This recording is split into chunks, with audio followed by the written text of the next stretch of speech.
Mama, hot and sweaty, waited for a cold drink to herself. In anticipation, made us Kool-Aid to camouflage her beverage, only to be harassed by 5 children's demands.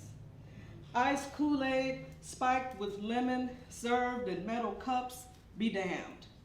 We didn't want its balance of sweet and sour, so much like Mama's marriage. We grabbed her skirt hem, lips parted, greedy and gapping beneath the bottle of tilted, fizzing brown beverage. I can't have shit for y'all, she swore, then poured sweet Royal Crown Cola into our mouths, a little swig for each of us, like a mother bird feeding bugs and juice into the beaks of her brood. We stood indifferent to a mother's need for herself. Coveting Mama's treat, we were always hungry or thirsty for what she had. Her orange slices, juicier than the same citrus on our saucers. Why was her food better? How did she manage our mouths full, hang laundry, make beds, fix dinner by 5 while nursing a black eye?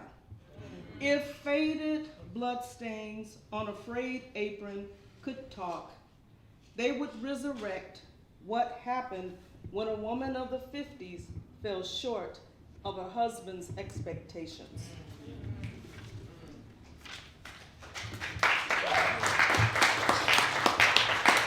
This next piece, I had a pleasure writing it, and I think it'll be a little history lesson for some of you. It's called Mothers Are Martyred Too, in memory of Sister Alberta Williams King. I have the best mother in the world, your son bragged to friends on campus while chasing chapters in Hebrew text, while weary, while watching his people and crosses lit by Jim Crowers as smoking skies queried, how long? Alberta, with your parenting done, you hung your apron, but no sooner than a shelled pea could fall from its sleeve, your son collapsed from the weight of an ancient 30-06 bullet that sliced his jaw and severed his spine. His dreams coagulated on a concrete balcony. Alberta, you and your people kept on clutching God and a drum major's memory, wondering what mother envisioned her son's demise for doing right.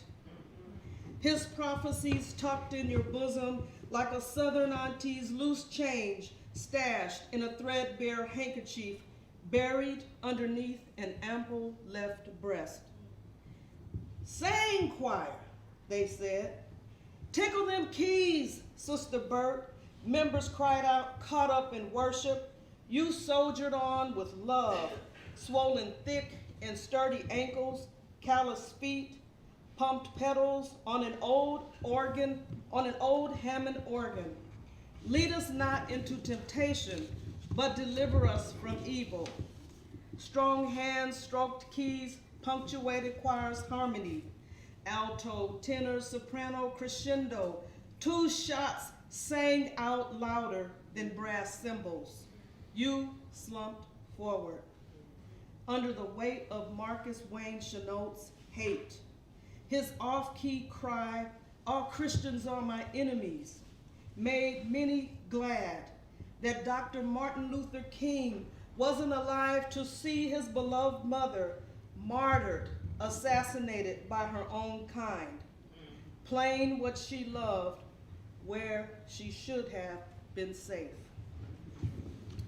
Like many beacons deemed from the searchlight of history, in case you didn't know, on June 30th, 1974, Alberta Williams King was shot to death as she played an organ during worship service at Ebenezer Baptist Church 6 years after Martin Luther King Jr. was assassinated.